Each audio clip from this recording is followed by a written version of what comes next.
She was under the steam table when I found her. I'd been at Kethavar diplomatic compound for 11 years by then, and I thought I knew every corner of Sublevel 3, the service corridors, the cold storage alcoves, the grease trap that backed up every 4th month whether I reported it or not. I knew the sound the ventilation made at 4:30 when the compound's climate system cycled from night mode to day mode.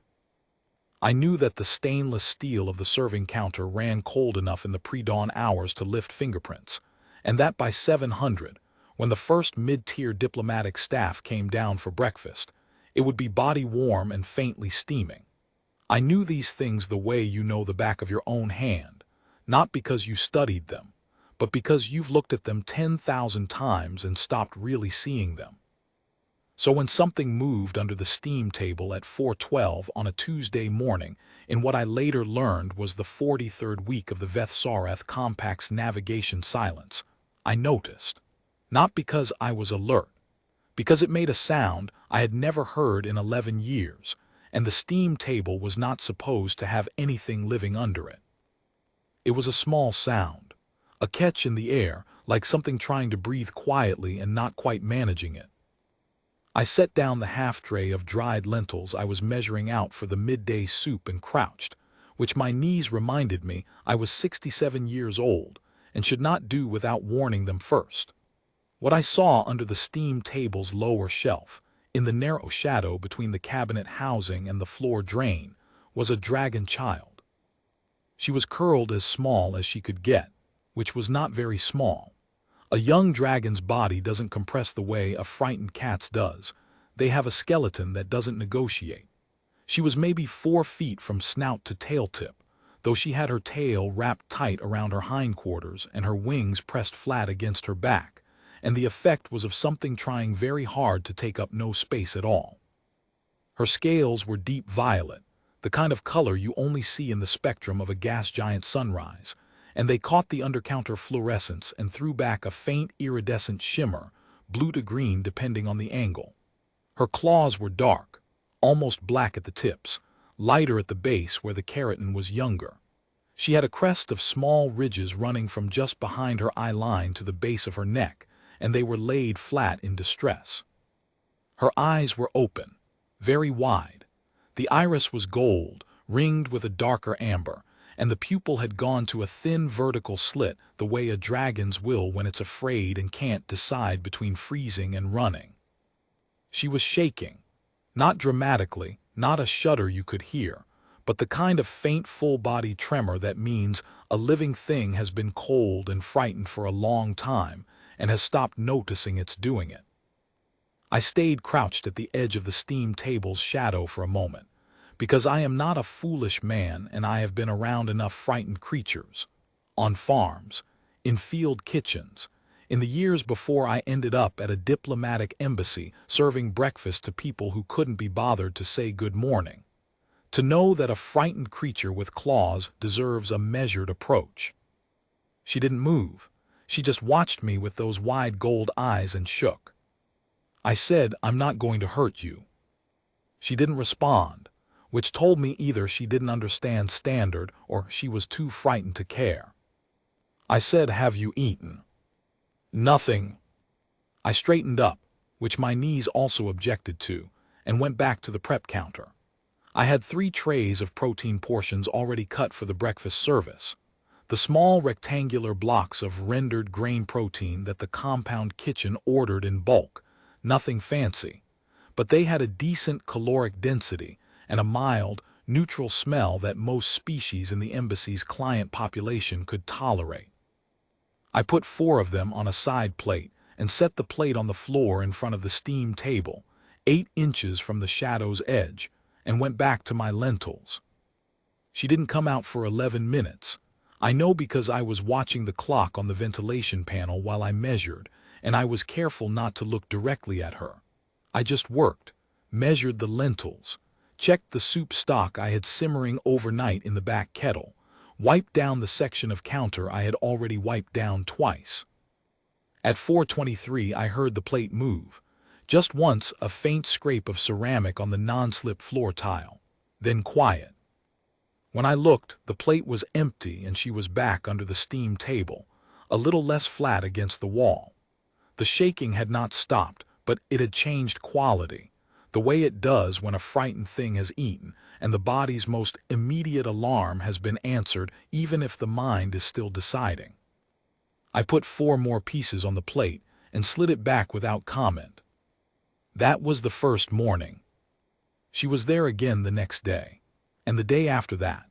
By the end of the first week, she had stopped pressing herself into the back of the steam table's shadow and had moved to the section of floor immediately beside it, where the ventilation outlet ran warm. She was still hunched, still watched the door every time it opened, but the wide-eyed slit-pupil terror of the first morning had softened slightly. She ate whatever I put in front of her without ceremony, methodically, like something performing a necessary function rather than enjoying it. I started varying the offerings. The grain protein blocks were fine but monotonous, and I had enough kitchen access to do better. I tried the small cuts of preserved riverfish we used for the compound's Tarith block delegation's breakfasts. She ate those in one piece, which told me her jaw hinge was more flexible than it looked when closed. I tried the dense seed bread from the lower bakery shelf. I tried a section of the waxy, high-calorie compressed kelp that was technically a diplomatic supply line item and not for staff use, but there was always a case of it in the cold room and nobody counted the edges. She ate all of it. She didn't particularly prefer one over another. She ate on a timetable that seemed to be tied to her own metabolism rather than my schedule, which meant sometimes the plate was still full when I came back to check, and sometimes it was gone inside 4 minutes. What I noticed, she was growing. Slowly, the way young things do when they're still in the phase where growth is a background constant, but she was undeniably larger at the end of week 2 than she had been under the steam table at the beginning. The violet of her scales had deepened slightly, the iridescence sharpening. The ridges along her crest were less distress-flattened.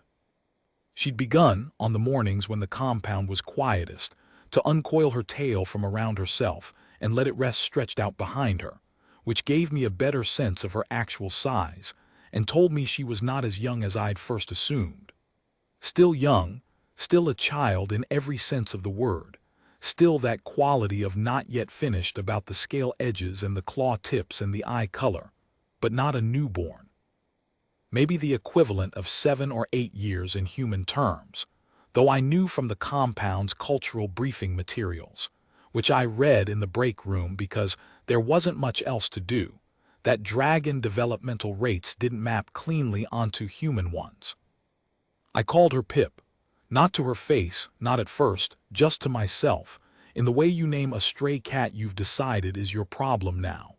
It was a nothing name, a small name, the kind that fit something that had arrived unexpectedly and taken up residence without asking permission. On the 14th day she spoke. I was washing out the soup kettle, elbow-deep in the drum with a long-handled brush, working on the residue that always stuck to the inner curve, and she said something in a language I did not know. It was not standard. It was not any of the 3 compact dialects I'd learned fragments of over 11 years of serving breakfasts to beings who didn't always bother translating their orders. It was lower in register than anything those languages used, a sound built partly in the chest and partly in the nasal cavity, with a harmonic to it that my ear recognized as intentional speech even though my brain couldn't parse a single unit. I stopped washing, turned around. She was standing fully upright, which I hadn't seen her do before, about 3 feet from the prep counter, her tail out, her crest not quite flat, watching me. She said it again. 2 words, 3 syllables total, even lower the second time. I dried my hands on my apron and said, "I don't understand, I'm sorry." She tilted her head at that. The crest rose a fraction, not aggression, something more like processing. Then she came forward and put one clawed forepaw on the front edge of the prep counter and looked at the surface, then at me, then at the surface again. I took a bowl down from the shelf above the counter and put it in front of her. She inspected it. Then she looked at me with an expression I could not read in draconic terms but which translated, in the catalog of faces I had learned in 67 years of living, as, "This is not what I meant, but I will accept it as evidence of good faith." I filled the bowl she ate. Whatever she'd said, I decided, was probably close enough to whatever she meant by accepting the bowl and the food. We went back to the quiet. By week 3, I had arranged the kitchen's corner supply shelf to include a folded thermal blanket from the emergency kit locker, and a low crate turned on its side that she could use as a windbreak from the ventilation outlet, which ran warm but also ran with some intermittent draft. She moved into this arrangement without comment. She had stopped flinching at the sound of the service door opening. She had started, on mornings when I arrived very early, watching me work from a seated position outside the steam table's shadow, just watching, with the focused, slightly tilted head attention of a creature that is filing information rather than simply passing time. The compound above us had its own rhythms, and they were not my business. I worked sub-level 3. I served breakfast from 700 to 9:30, took a 40-minute break, ran the lunch service from 11:30 to 1400, and spent the hours between in prep or in the back corridors doing restocking. The diplomatic staff came and went. The security rotation changed every 90 days. Delegations arrived and departed through the upper levels. I sometimes heard the formal tone of the compound's PA system announcing arrivals, but I was 3 floors below the main atrium, and the sound reached me as a murmur, like distant machinery. What I knew about the situation in the wider sector was what I could gather from the break room's informational display, a running feed of Compact Region news that the compound's communications office updated twice daily. I was not a man who followed galactic politics with any particular attention. I had been a field cook in the 3rd consolidation campaigns when I was young, and the experience had taught me that the larger the headline, the less it had to do with what actually happened on the ground to actual people. I read the updates the way I read weather reports, enough to know if I needed an umbrella, not enough to develop opinions. But I noticed the updates getting shorter.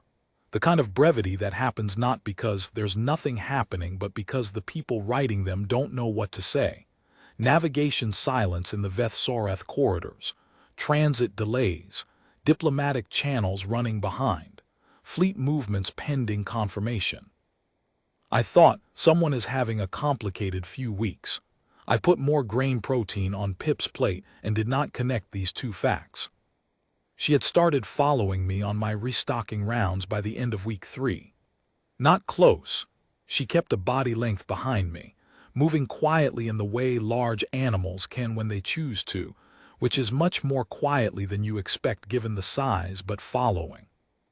The service corridors of sub-level 3 were wide enough for supply carts, which meant they were wide enough for a 4-foot dragon child with her wings folded, and she navigated the turns and junctions with the easy competence of someone who had been watching me do this long enough to have the route memorized. I didn't tell her to stop. It wasn't hurting anything, and she seemed, for the first time since I'd found her, to be functioning as something other than a frightened thing trying to disappear. She carried her head up on the corridor rounds. The crest was not flat. I said once, while loading the cold room from the delivery pallet, "You're going to trip me one of these days." She made a sound I hadn't heard before, not words, not the same harmonic speech of her previous attempts to communicate, but something shorter and lighter. It stopped as soon as it started, like she'd surprised herself.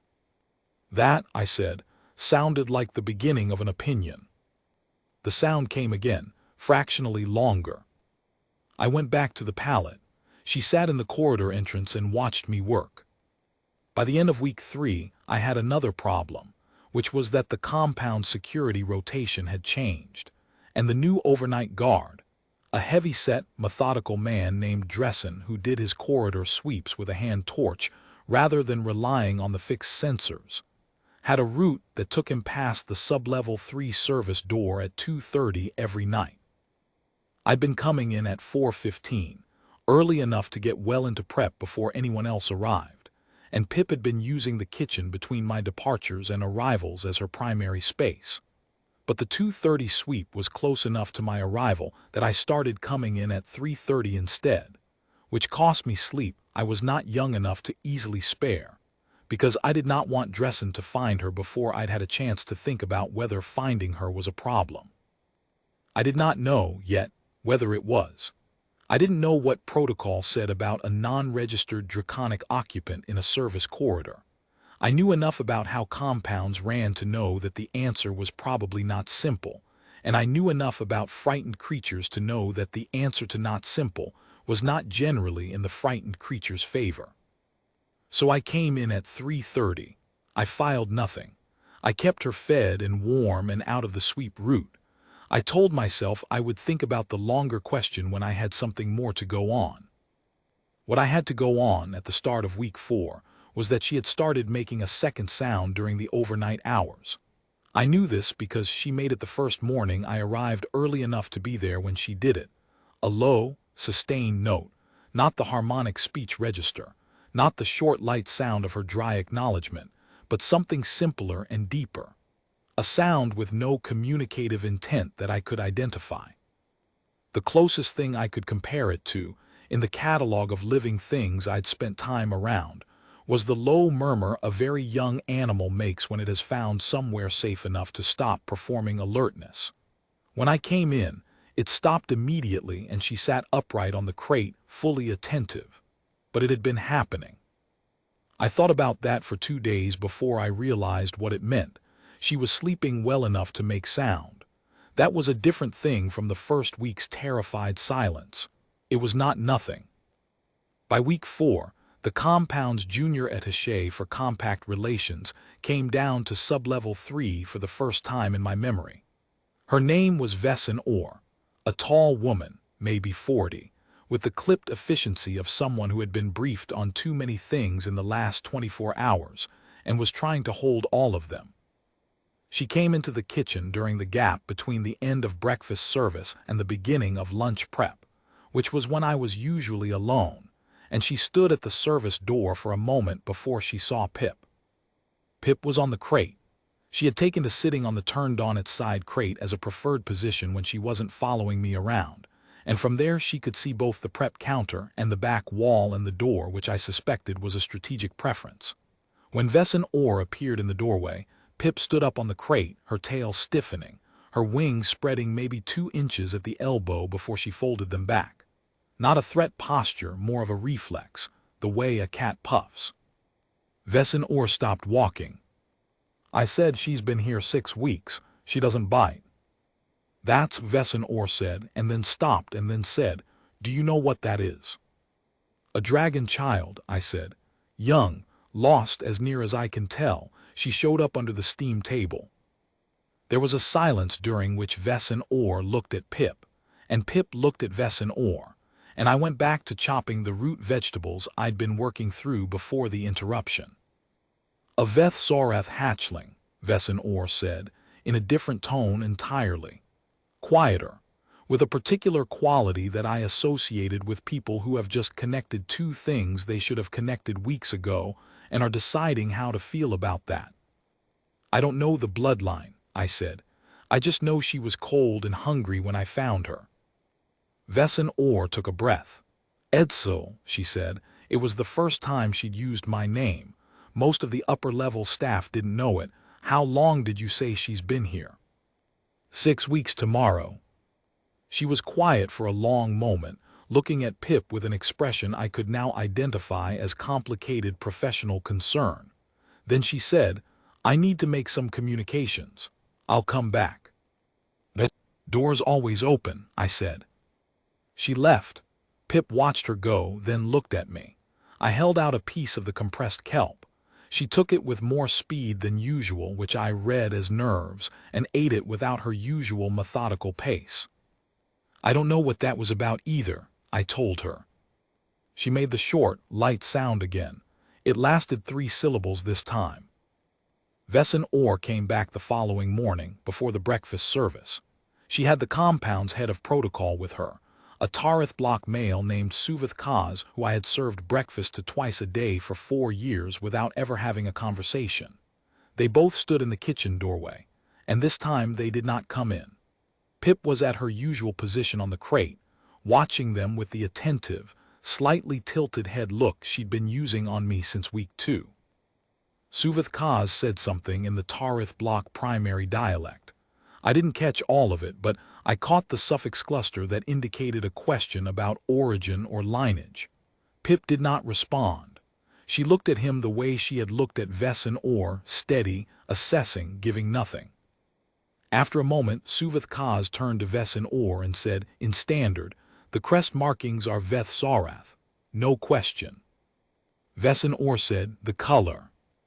"Consistent with the primary bloodline, the inner branch," he paused, "the war branch."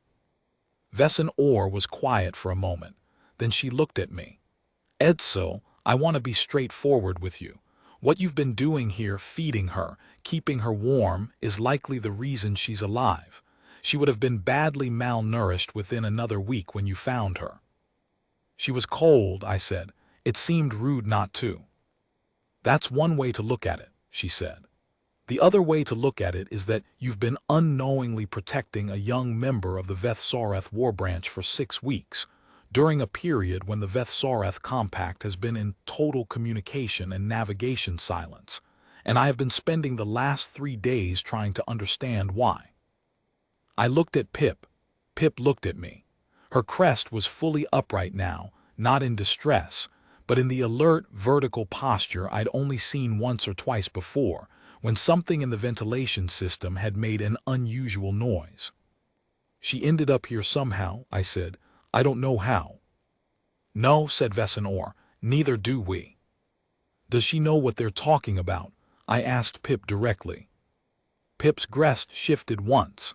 A single slow forward tilt that I had begun to read, over 6 weeks of close proximity, as a gesture somewhere in the range of yes and also more than that. "Good," I said, and went back to my prep work. "Then she's ahead of the rest of us." Vesson Orr and Suvith Kaz left without giving me further instructions. I wasn't sure if that was an oversight or a policy decision, but either way I had a breakfast service to run, and Pip had not been anyone's problem but mine for 6 weeks and saw no reason to make her anyone else's now. Vesson Orr and Suvith Kaz left without giving me further instructions. I wasn't sure if that was an oversight or a policy decision, but either way I had a breakfast service to run, and Pip had not been anyone's problem but mine for 6 weeks and saw no reason to make her anyone else's now. The compound tightened over the following 48 hours in ways I noticed without being told about them. The overnight security rotation changed again, a second guard added to the sub-level sweeps, which meant the 3:30 arrival was no longer sufficient buffer. I moved to 300. Dressen's new partner, a thin, fast-walking woman who didn't use the torch, came through the sub-level 3 corridor at 2:45. I began sleeping on the folding cot in the dry store's alcove 2 nights a week to guarantee coverage, which was not comfortable and which I was not going to mention to anyone. Pip noticed the change in my schedule the same day it started. She noticed, specifically, the cot in the dry store's alcove. She investigated it on the second morning with the systematic nose and forepaw examination she applied to new objects, and then she looked at me with the tilted head attention of a creature integrating new data, and I said, "Don't read into it," which she did not take as an instruction. On the 5th day of the tightened security, she followed me into the dry store's alcove during the overnight and settled herself at the foot of the cot without asking permission. I lay there in the dark listening to her breathing even out, the slow, deep rhythm of a sleeping dragon child, and thought about what I would say if Dressen or his fast-walking partner opened the alcove door, and concluded I would say whatever came to mind and deal with the consequences. Neither of them opened the door. We were there until 3:20, and then I got up and started the kettles, and Pip unfolded herself from the floor and followed me to the prep counter and sat upright watching me work, and neither of us mentioned it. The next 2 days were ordinary in the kitchen, and clearly not ordinary above us. I could tell by the frequency of foot traffic I heard in the corridor above sublevel 3, a corridor that technically connected to a secondary logistics junction and should have been near empty. Twice, I heard the formal PA tone that signaled an unscheduled arrival. Once, at an hour when the compound was usually still, I heard what might have been the distinct low resonance of a heavy transit craft docking at the upper-level bay rather than the standard commercial port. A sound I knew from the campaigns, though I hadn't heard it in years. The pitch of it, the sustained harmonic, was different from a standard transport. Pip heard it too, both times. The second time she stood up from the crate and turned toward the wall in the direction the sound had come from, and held that position for about 30 seconds before sitting back down. Her crest was fully vertical.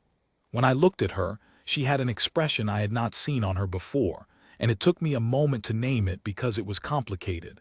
Recognition layered over something else, something older. The way someone looks when they hear a voice they haven't heard in a long time, and don't know yet whether it's good news or not. "Something you know?" I asked. She looked at me. The expression didn't go anywhere. She made a sound, not the light, short sound that I had started associating with her version of dry acknowledgement, but a longer one, lower, with the harmonic quality of her earliest attempts at speech. It lasted maybe 4 seconds and had the feeling of a sentence in it, though I couldn't parse a word. "I'd believe you," I said, "if I understood any of it." She tilted her head. Then she did something she had never done before. She came from the crate to the prep counter, stood up on her hind legs with her forepaws on the counter's edge. She was tall enough, upright, that we were nearly eye level, and looked at me with those wide gold eyes for a long moment without moving. I did not move either. I held the ladle I'd been using to stir the afternoon soup stock, and I looked back at her. And the kitchen was very quiet in the way it is in the middle of the afternoon when the service gap is long, and the building around you has mostly gone still. She reached out one forepaw slowly, the claws folded as flat as they would go, and touched the back of my hand just briefly. A single contact, like a tap, less than a second. Then she pulled the paw back and went back to the crate. I stood there for a moment, then I went back to the soup. I thought about that touch for the rest of the afternoon. Not in an agitated way, in the way you think about something that you don't have language for yet, but that you recognize as meaning something. I had been in combat kitchens in my 20s, where the only communication that mattered was the simple fact of showing up with food for people who were cold and frightened. And I had learned then that the exchange of something necessary can carry more weight than a conversation. What she'd done felt like that. Not gratitude exactly, something older than gratitude, something more like recognition. Like the touch was not saying thank you but saying, "I see that you see me, and that is worth saying." I kept Pip's water fresh and her thermal blanket unfolded and her crate in the warmest corner of the kitchen, and I did not think beyond that. On the 43rd day, Vesson Orr came back one more time, very early, before I had finished the overnight prep. She came alone this time, without Suvith Kaz, and she stood in the kitchen doorway with the slightly diminished look of someone who has been awake for a long time and is not pretending otherwise. She said, "There's going to be a fleet arrival this morning." "I heard something docking last night," I said. "The advance vessel," she said. "The fleet has been in FTL since yesterday. They'll come out of transit above the station within the next few hours." I set down the ladle. "How many ships?" "We don't know the full number. The initial comms were significant." I looked at Pip. Pip had not moved from the crate, but her head was up, and her crest was at full vertical, and she had the expression I had no name for. "Is she the reason?" I asked. Vesson Orr said, "We believe so, yes." I took a breath. "And what does that mean for her?" "It means she's going home," Vesson Orr said. "It means she was not lost the way we lost things. It means she was being looked for." I looked at Pip for a long moment. Pip looked back at me. She had the long gold gaze and the upright crest, and the expression that was recognition layered over something older, and I thought about the touch on the back of my hand the day before. "Good," I said, "she should go home." Vesson Orr was quiet for a moment. Then she said, "Edsel, the fleet that's coming, the War-Empress of the Vethsarath Compact is on it, in person." I said, "All right. You understand what that means, in terms of the significance of the—" "Vesson," I said, "I'm 67 years old and I've been cooking breakfast for diplomats for 11 years. I understand what a War-Empress is." She looked at me. "You're very calm." "I've been feeding her child for 6 weeks," I said. "Whatever happens this morning is still going to happen whether I'm calm about it or not, and breakfast service starts at 700.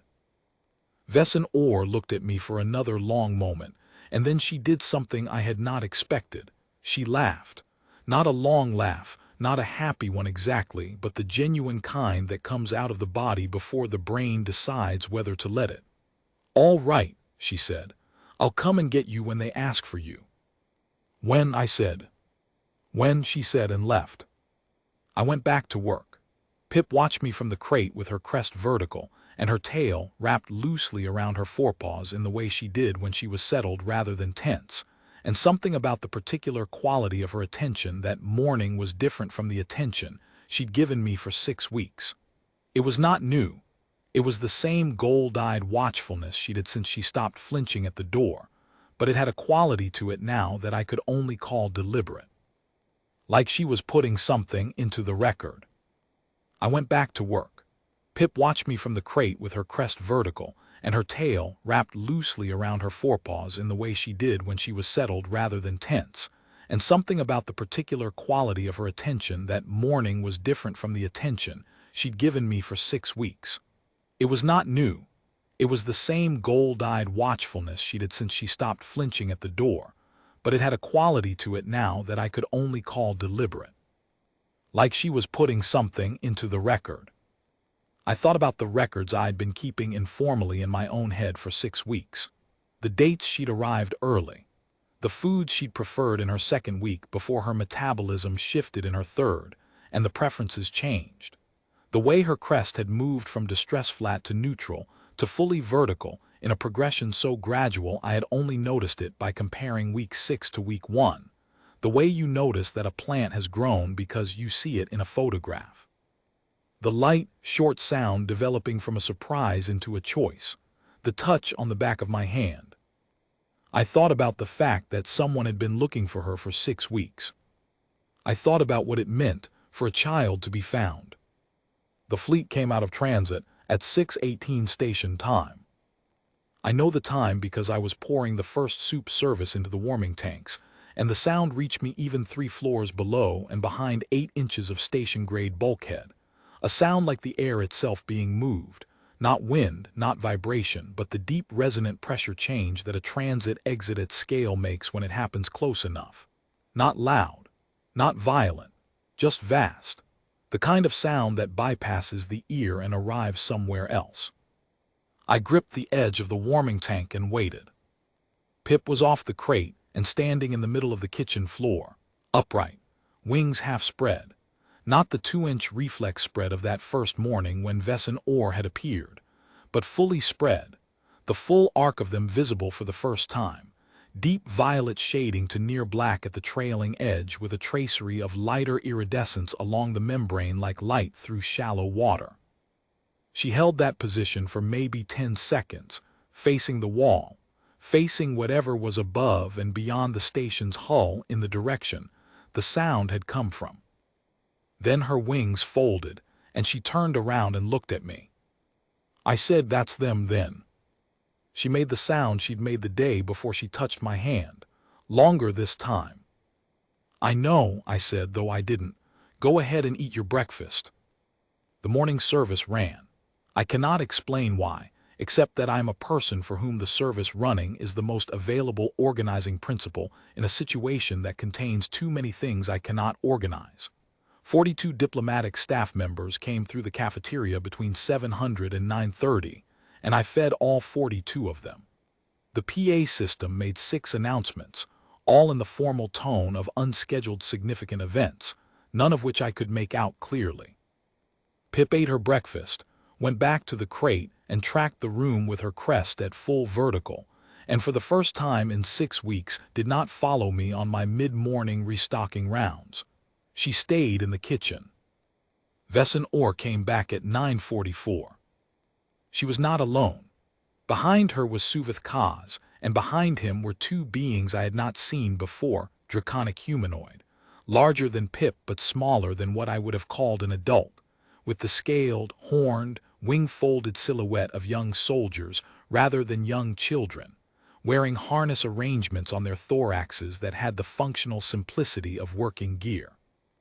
Their scales were the same deep violet as Pip's but more saturated, older-looking, the way a color deepens when the substrate it's on finishes maturing. They moved with the controlled weight of things that had been trained. They stopped when they saw Pip. One of them made a sound in the same deep harmonic register as Pip's language, but a different cadence, sharper, shorter. An exclamation. The other one was still. Pip stood up on the crate and made a sound back, and whatever it contained, it made both of the young soldiers take a step forward before they stopped themselves and held position. Their crests were up. One of them had its wings slightly spread, and it folded them with visible effort. Vesson Orr said, in the voice of someone who has been managing significant events all morning and is choosing her words with great care, "They are requesting, the War-Empress is requesting that you come up." "Up where?" I said. "The upper atrium. She paused. "The fleet has been extended a formal arrival reception in the main hall. The War-Empress wants to receive it there." "The main hall," I said. "That's the marble one with the height restrictions." "Yes. I've never been up there." "I know," she said. "She's asking for you specifically." I untied my apron and hung it on the hook by the prep counter. I was wearing what I always wore to work, the gray kitchen uniform, the non-slip service shoes, the cuffs that were stained at the right sleeve from a sauce incident in the 3rd week of the month. I was not dressed for a marble diplomatic hall or a War-Empress or anything that a formal occasion required. I was also 67 years old, retired from a field kitchen in a sector campaign, working the best job I was ever going to work, and I had spent 6 weeks keeping someone's child fed and warm without knowing whose child she was, and I was not going to apologize for what I was wearing. "All right," I said to Vesson Orr, and then to Pip, "You want to walk up with me or go with them?" She looked at the 2 young soldiers. Then she looked at me. Then she stepped off the crate and came to stand beside my left knee, where she had been standing on the restocking rounds for the past 3 weeks.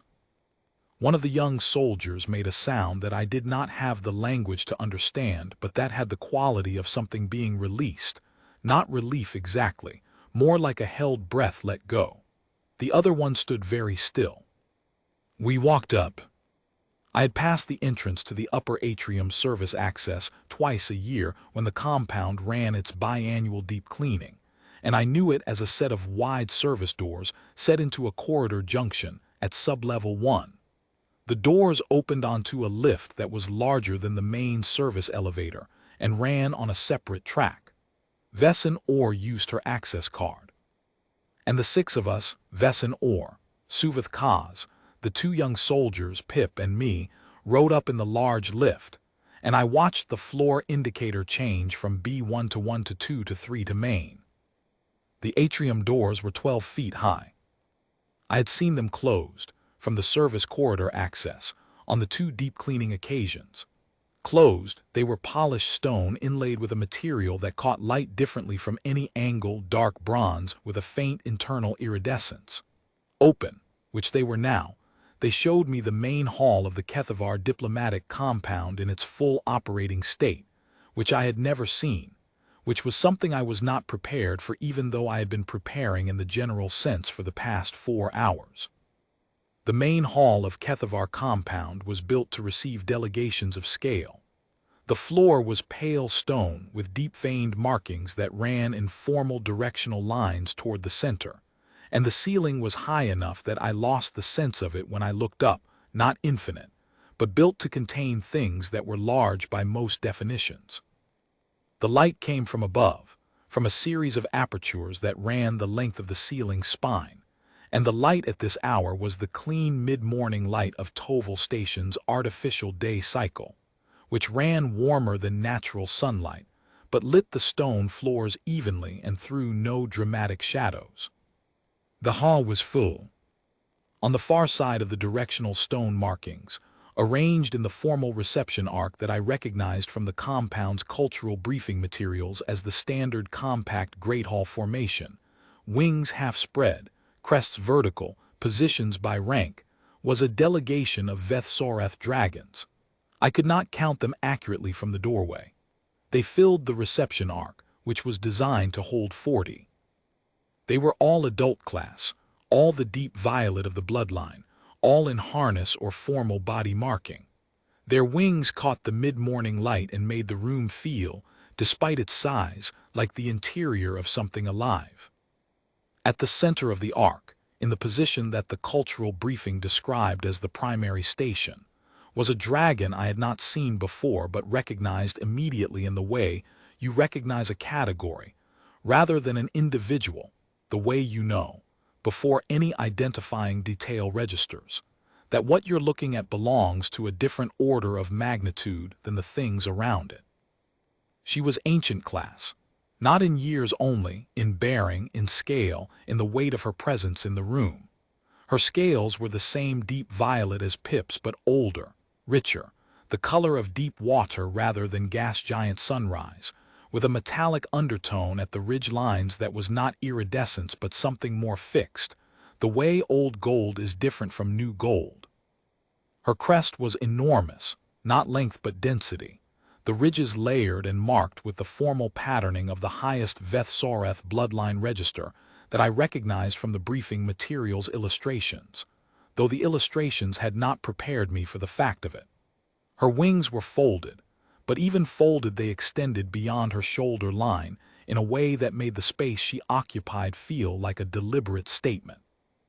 Her eyes were gold, like Pip's but darker in the iris, and the pupil was not fully slit. She was not frightened. She was not alarmed. She was as far from frightened as anything I had been in a room with. The pupil was wide and it was fixed on me. The War-Empress of the Veth-Soreth compact looked at me with the ancient, full-attention gold of her eyes across the formal stone floor of the Cafeteria main hall, and the hall was completely quiet. Pip at my left knee made a sound. It was the longest sound I'd heard her make. It started low in the chest register and moved up through the harmonic layers that I now knew were the architecture of her language, and it lasted maybe 12 seconds, and it had the quality, the specific weight and direction of a statement being made to someone who has authority over the statement. Not an explanation, a report. The War-Empress listened to every second of it without moving. When Pip finished, there was a silence that lasted long enough for me to become aware of my own heartbeat, and the fact that my service shoes were the only non-ceremonial footwear in the room. Then the War-Empress spoke. What she said took the better part of a minute. I do not know what it contained. It was directed at Pip for most of it, and Pip stood very straight and listened in the same attentive, record-filing posture she'd used with me in the kitchen on the mornings when she was learning the route. Near the end, the War-Empress's gaze moved from Pip to me, and the last part of what she said was addressed in that direction. It was Suveth Kaz who translated. His voice was slightly unsteady in a way I had not previously heard it. He said, "She is asking what your name is." "Edsel Crane," I said. He translated. The War-Empress listened, and there was another silence, and in the silence she brought her crest down from its formal vertical to a lower, forward angle that I recognized from the briefing materials as a significant register, but could not identify specifically. Suveth Kaz said, "She asks how long you cared for her daughter." 6 weeks, I said. Tomorrow would have been 6 weeks. He translated, Another pause. She asks if you were afraid. I thought about that. I looked at Pip, who was looking at the War-Empress, and I thought about the first morning, the cold fluorescent light under the steam table, the sound like something trying to breathe quietly, the shake of a frightened thing that had been cold for too long. No, I said. I was mostly worried she wasn't eating enough in the first week. When Suvith Kaz finished translating that, there was a sound in the hall that I could not categorize, a low collective sound from the entire reception arc. Not a word, not a signal, something older than either. A resonance. The War-Empress held it for a moment and then, slowly, with the weight of something that is not accustomed to the gesture, she lowered her head. Not fully, not to the floor, but the angle was unmistakable, and the crest came fully forward as she did it, and the gold eyes went briefly closed, and every member of the reception arc behind her mirrored the motion, a fraction of a second later, the hall filling with the soft sound of 40-plus sets of wings settling as the dragons in the arc lowered their heads in a single wave. I did not know what to do with this. I stood on the pale stone floor in my stained kitchen uniform with my service shoes that weren't quite right for the space, and I waited while the hall was bowed. I did not know what to do with this. I stood on the pale stone floor in my stained kitchen uniform with my service shoes that weren't quite right for the space, and I waited while the hall was bowed. The floor was cold even through the service shoes. I was aware of it in the specific way you're aware of physical sensation when everything else in the room is large and formal, and you are a point of ordinariness at the center of it. I had stood in enough formal moments in my life, military send-offs, a funeral or two, the kind of occasions that require you to be still and let something larger pass over you, to know that the correct response was not to move and not to speak, and to let the moment be what it was without helping it. The War-Empress raised her head first. She spoke one more sentence, and Suvith Kaz translated it with a pause before each word, the way people do when they want to make sure they are saying exactly what was said and not a version of it. He said, "She says you kept her daughter's fire company while it was going out. She says there is a word for that, in the old language. She says the word is Keth-Savan."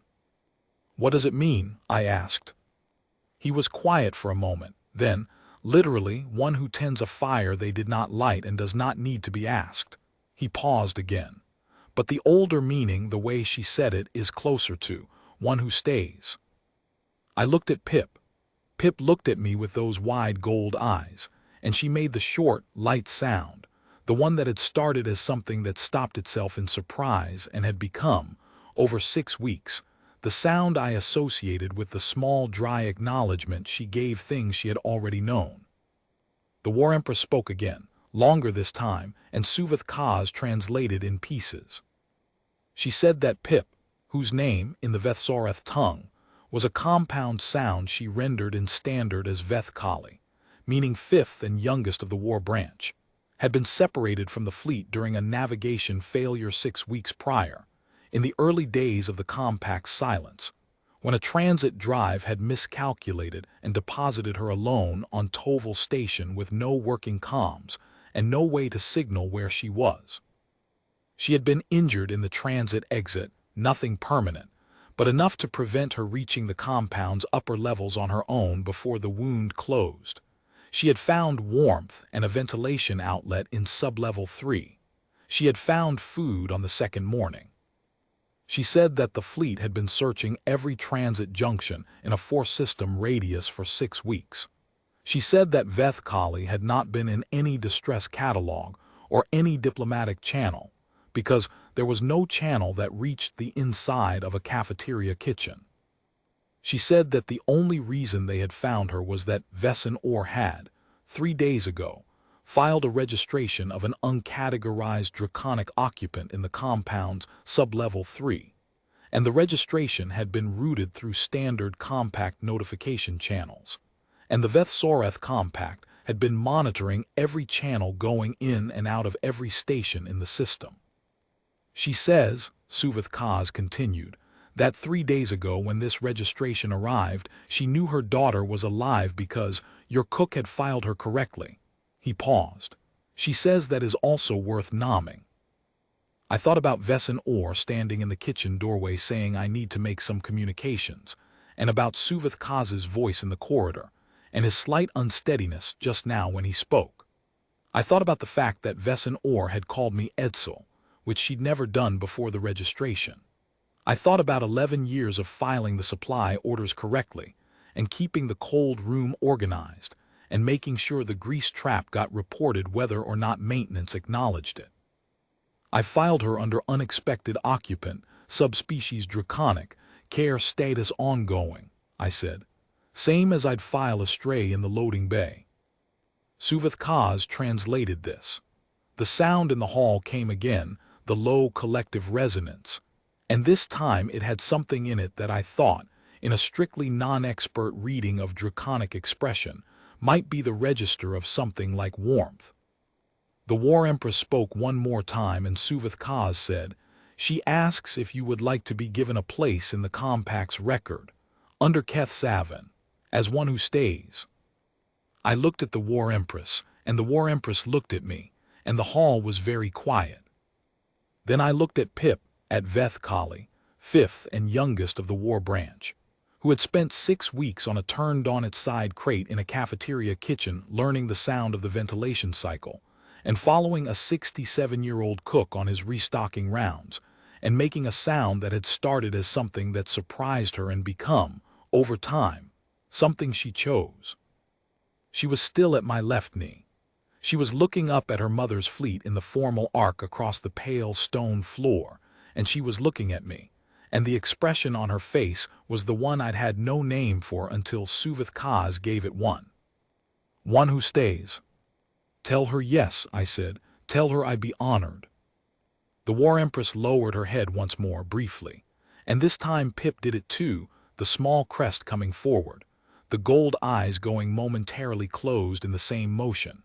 And then she looked up at me and made the light, short sound, and it lasted long enough this time to have 4 or 5 distinct syllables in it, which I thought might be the closest she'd come to saying my name. The formal reception took 3 hours. I was not part of most of it. I was returned to sub-level 3 midway through when it became clear that the diplomatic elements required the compound's designated protocol officers and not a kitchen worker in a stained uniform, which was fair.